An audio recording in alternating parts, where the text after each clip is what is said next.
Hi, everybody. I'm here with Dr. Alessandra Wall, and we've got a fascinating topic for you today. How are you, Alessandra? I'm doing well, thanks. You know, we live in the most educated society in the history of the world, and yet so many people feel unhappy and unfulfilled. I'll bet it's not an easy question for you to answer. Why not? It's not an easy question. It's probably easier for me than most people, given my background, since I'm a psychologist. So let's try to see if I can make my degree proud. With regards to the people I've worked with, I think the big thing that we're seeing now that's leading people to feel really unhappy has to do with the way they're viewing the world and they're viewing themselves, right? So the way we look at things, our thoughts, our beliefs, our assumptions, are directly connected to the way we feel. So if you find yourself feeling really unfulfilled or happy, don't ask yourself what's going on. Ask yourself, what is it about what's going on that makes you feel that way, right? That's the key to most of what we do in psychology and most of what I do in coaching. And you know, how much of this, how we look at ourselves is due to social media, because we're comparing ourselves all the time now to people who seem like they have a better life than we do. We're more attuned to what other people seem to be going through. Does that mess up our own self-perception? Definitely. I mean, it's something that I see on a daily basis. No matter what, all of us, even before social media, right? We had this idea of this personal persona, and then we had this public persona. But the problem now is that this public persona has taken on these new proportions because the public persona that everybody else has online is a completely filtered, curated, and airbrushed persona. So we're all comparing ourselves to completely unrealistic ideals and models. My dad used to say that most of us want to be as happy as other people are. Mm-hmm. But other people really aren't that happy. They're not as happy as they seem on Facebook, I guess is what I'm trying to say. No, they aren't. And that's a huge problem. Like, we're all caught up in trying to only highlight our successes, our great moments, our best selfies. Can I ask you a question? Yeah. Women tend to take more selfies than men, so I don't know how many selfies you take, but do you take selfies? Well, yeah, I'm an outlier, though. You know, I have a brand, and I don't have a public relations company, so I push myself out there a lot. Absolutely. Okay. How many selfies do you take before you choose one to post? I don't take a lot of selfies, but confession, I do edit the photos before I post them. There we go. Which is completely unnatural, right? It's not me in my natural habitat. It's photoshopped or something. Right. But I get what you're saying. There's a filter. I will confess, I've taken selfies of that here I turned 40, here's my first shot in the morning, whatever. Right. But that's not my first shot. It's like my 15th first shot in the morning. There might be no filters. As if that first shot's not good enough for the rest of the world to see. Exactly. And the thing is, that's what everybody does all the time. And so now, as social animals, we're constantly comparing ourselves to other people. Yeah. We have this bar for success that's completely unrealistic. We all know it consciously, but unconsciously, we don't process that knowledge. And it's not just true for visuals, it's true for audibles as well. I taught a class this morning, and it was really difficult getting people to speak up. And I suspect it wasn't because I hadn't created a warm environment. I invited them to talk. I tried to open the door as wide as I could. I think they might be in a work culture that doesn't encourage speaking up. And so it's, you can do what you can to play over this stuff, but it's challenging, and it's pervasive, isn't it?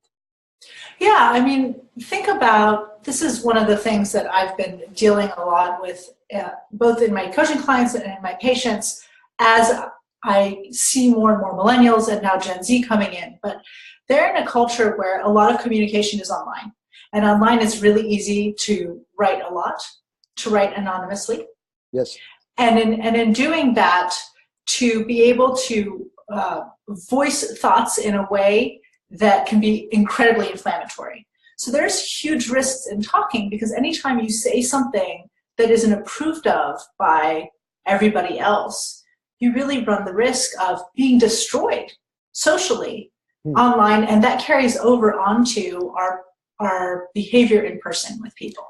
So this is fascinating. So earlier we said that, well, we won't post the first selfie because it needs to be filtered and improved. Mm-hmm. But now we're saying that if we're not willing to speak up because what we really have on our mind needs to be edited and we don't want to edit it, it's almost the opposite. That creates a real yin yang in the psyche, I would think. Well, I don't know if it's the opposite. I think it's more of the same problem, right? We are completely editing, filtering, and managing what we put out there. And because we're editing so much, we would just rather say nothing. In person. Yes. Okay. I'm with you now. Because we don't have that lag or that break to edit. Yeah. And this is pervasive for a lot of people, but I can tell you, working with women especially, because we are social creatures and we're connectors, you see it even more so than with men. And it exists with men too. And I think part of it is cultural, part of it is generational. But you were asking if social media has made things more difficult. Absolutely. Yeah. So we've touched on two major groups like millennials and women. To be clear, everybody has this challenge of being happy and fulfilled. Yep. But these two have become almost like movements. Like the millennials have a name. I know we're naming cultures now. And it turns out the female thing, or the Me Too thing, I suppose that's a much different denotation and connotation with Me Too. Mm-hmm. And yet you spend a lot of time looking at, and I don't know what your client base is, if it's favoring gender to the female side, but we should give women and young people a little bit of extra attention in this area. Is that the right thing to do? Well, yes, I have to think about this because I agree with you. These are things that occur with everybody. I've had conversations with men about the topics that I discuss or that I present on with females, and I'll get a lot of pushback where I'm told, well, we have imposter complex too. We deal with wanting to be perceived positively too. And I agree with that. I think there's just a difference in the way the expectations are set up for the different groups. And one of the reasons I end up talking about millennials and women a lot, you're asking who do I work with? As a psychologist, my specialty is anxiety. I work with very smart, very driven professional people who are stressed out and whose lives are so overcome by this stress that they're not functioning well. As a coach, I initially wanted to work with the same group, but at a different level. I wanted to work with people who were high-performance professional, men and or women, who on paper had it all, but were unfulfilled, right? And what I ended up getting, the people who ended up most coming into my office were young professional women, so millennial women. So I got this whole insight on specifically that small group of people. Yeah, that was a double dip at both millennials and female. Yeah. And so then I got to really talk to both groups.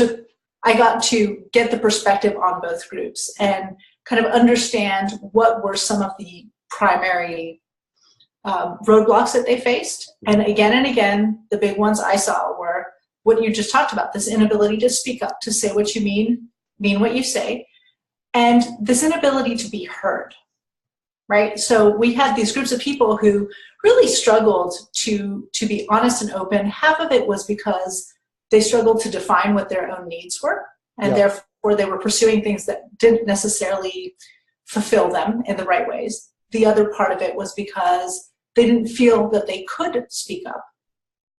And then a lot of them, when they did speak up, weren't being heard. Meaning the other side of the group, let's say the non-millennials or whatever the majority group was coming at them with so much of their own biases and preconceived notions that they were pushing back. And so that led to a sense of helplessness, the sense that one really wasn't in control of your own destiny or had any agency. And when you started this question, why are people so unhappy or seemingly unhappy or unfulfilled now? My big go-to answer at this point is that a lot of us feel disenfranchised. We feel like the systems that are set up against us are so big that we have no power to really affect change. And I completely disagree with that. Yeah, I disagree with it too. And it's frustrating for me. I mean, I don't approach this from a clinical psychology point of view, but just encouraging people to stand up for themselves or ask questions or reach out. It's very, very challenging. And it seems to me like the younger generations are communicating even less. I told somebody the other day, an entire generation of people have stopped saying "you're welcome." You know, if you thank a younger person, they say "no problem," "there you go," Sure "thanks," thing. "sure thing," yeah, "perfect." I hear that a lot, but I never hear anybody say "you're welcome." These normal exchanges that we thought were pretty meaningless or frivolous, it turns out that there's an underpinning there that allows communication in a real sense. When you start leaving out that little stuff, bad things can happen. You mentioned the word, I don't know if it was a term, but you mentioned complex a minute ago. Mm-hmm. Is that a psychology term that you used? I cannot even remember the context in which we were talking about this idea of feeling good about yourself as a complex. Yes. The imposter complex, right? Thank you. Sorry, I couldn't. Flesh that out for us. Imposter complex. So the imposter complex is something both men and women suffer from. So it's universally affecting people. But it is this idea that we feel like we are fooling other people, that we're not really as good as capable as wonderful as people might assume we are. And what that leads to is this constant state of anxiety, stress, or fear that we're going to be found out. For women especially, but for everybody, no matter what, this is something that's been talked a lot about in business and in women in leadership. That when they're given positions in leadership, it's not that they lack the skills to fulfill those roles, but rather that they worry that they don't have the capacity or the ability to fulfill them, even though they do, because they're walking around with this imposter complex, this belief that they fooled everybody and they really aren't as good as everyone thinks they are. So what an interesting self-fulfilling prophecy. If I get up every day and try to convince people that I have a lot of money, but I don't have a lot of money, mm-hmm. Over time, I become an imposter. Over time, I become unable to be happy because I'm portraying myself as someone other than who I really am. And that's just money. We haven't even talked about selfies or reputation or the things that I would say about my character. You know, I'm such and such a person.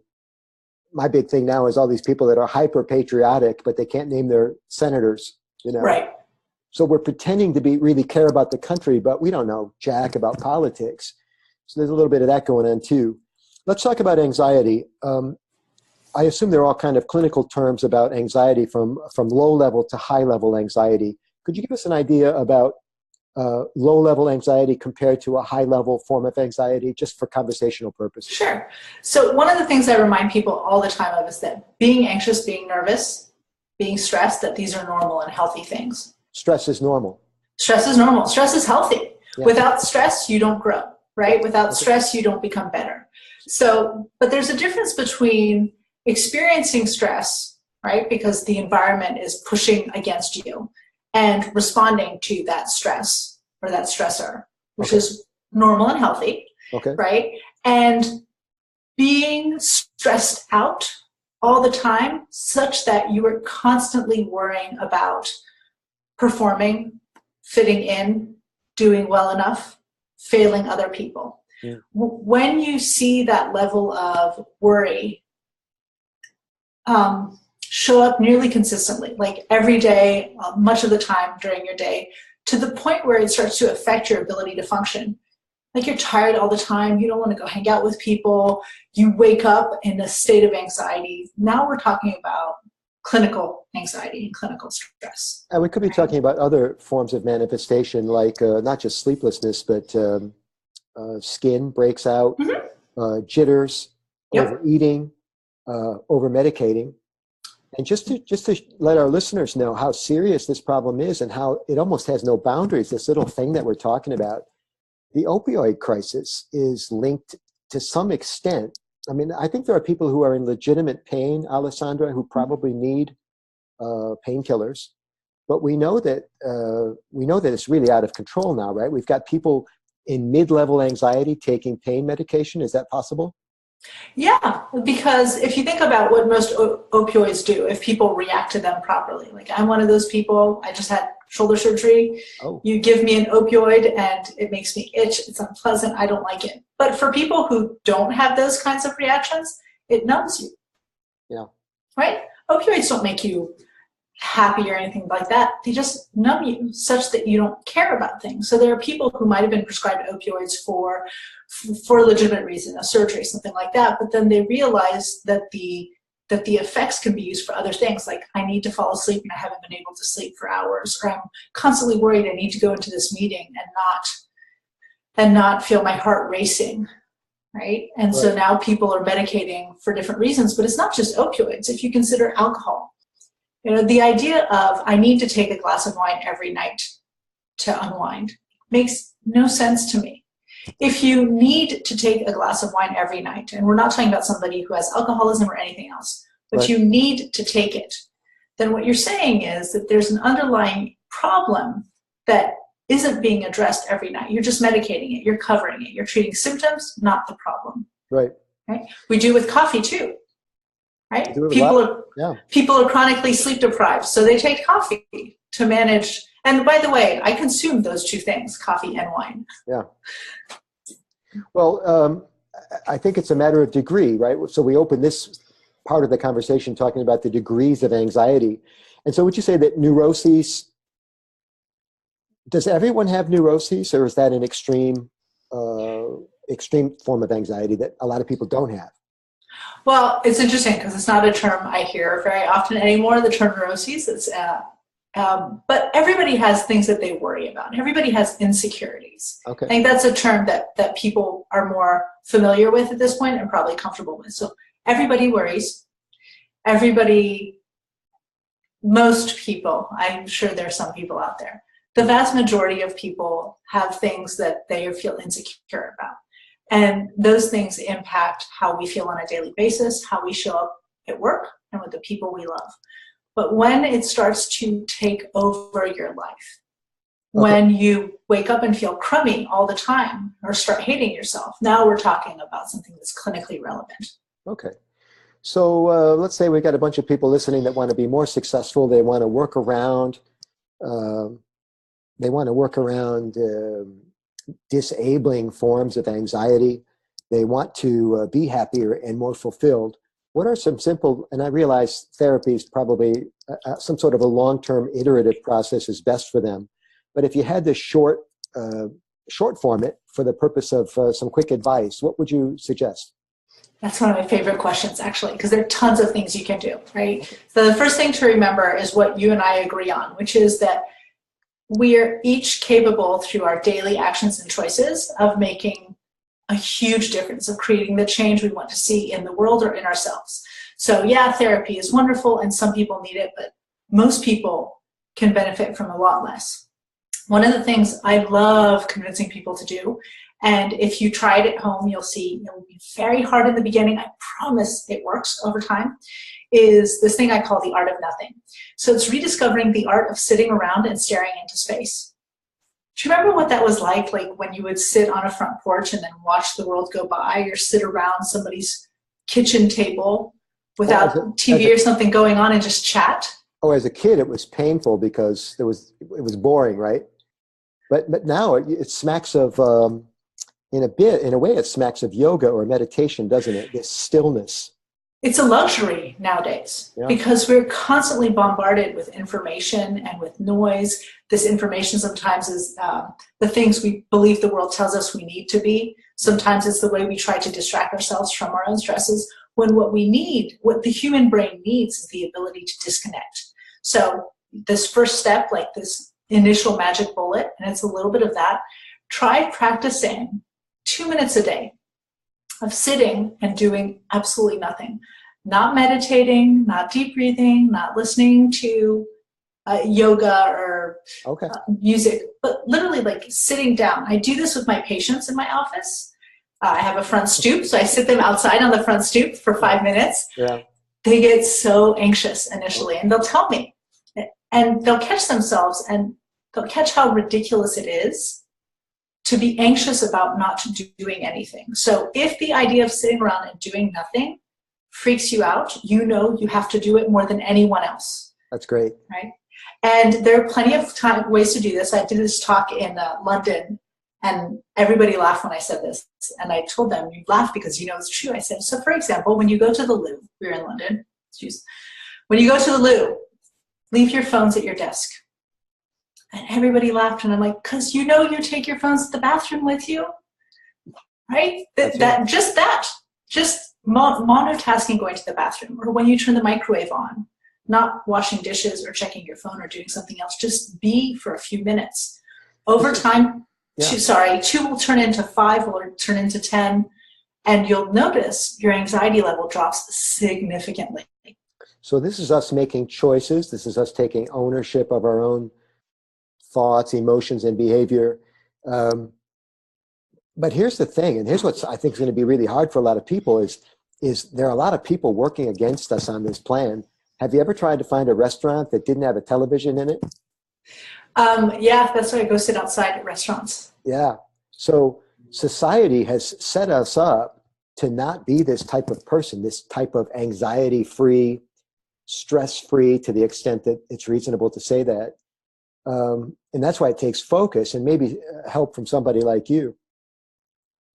Yeah, I mean, it's a choice, right? Yeah. And just by noticing that doing nothing, and most of us are scared of doing nothing because we're in this movement of being busy, and we tell ourselves that if we are busy, then we have value. Right. So if we're not busy, if I'm sitting around in my yard and staring into space while drinking my coffee, that I am not producing. If I'm not producing as an individual, I don't have value. If I don't have value, people won't like me. Right? That's kind of the way. I know it seems strange, but those are the leaps our brain makes. Oh, sure. So if you as an individual are listening to this and are stressed and find yourself feeling anxious or worn out at the end of the day, trust me, 2 minutes at a time, try it once a day to start. It's addictive. So I guarantee that once you get through the initial anxiety, you'll want to do more of it. Sit and stare into space, daydream, let your brain go wherever it wants to go. It is a luxury, and nothing is going to happen in 2 minutes that's going to keep you from being a successful human being. That's a good way to look at it. Let's finish by tying together this idea of thoughts, behavior, and emotion. I'm a big fan of Dr. Albert Ellis. He's passed now. You're probably going to tell me he's old school. No. This is very relevant even today. But for those of you not familiar with Dr. Ellis, he postulated, and actually was quite well received, I think, during his lifetime, about the idea that what we think about determines to a great extent how we feel, our emotions, and then how we feel determines to a great extent how we behave. You subscribe to that? Absolutely. Yeah. Absolutely. I think it's what we started talking about way at the beginning, but the way you want to think of the way you react to the world, emotions or behaviors, is that everything is driven by how you look at what's happening to you. So I'm not upset with somebody for being late because they're late. I'm upset with somebody for being late because I might assume that they take my time for granted. If I assume the person's in a car accident, I'm not going to be upset. I'm going to be worried. It's not what's happening to me that makes me feel a certain way. It's what I assume it means. So my thoughts lead me to have an emotional reaction, a feeling. And based on those things, I'm going to have a reaction. So the person whom I think is taking advantage of my time, I'm going to ditch or yell at when they finally get there. Right. Right? Right. Well, you are delightful. You put a very complicated problem in language that everybody can understand, and we certainly appreciate the tips. Where can people find out more about your work? I understand you're doing some speaking. I'll bet there's a good book in your future. Where can people find you? My website is Life in Focus SD. The S and the D stand for San Diego, which is where I'm based out of, .com. And whether it's on Twitter or Instagram or Facebook, you can find me with the handle at Life in Focus SD. And then I'm on LinkedIn lately a lot because I'm enjoying.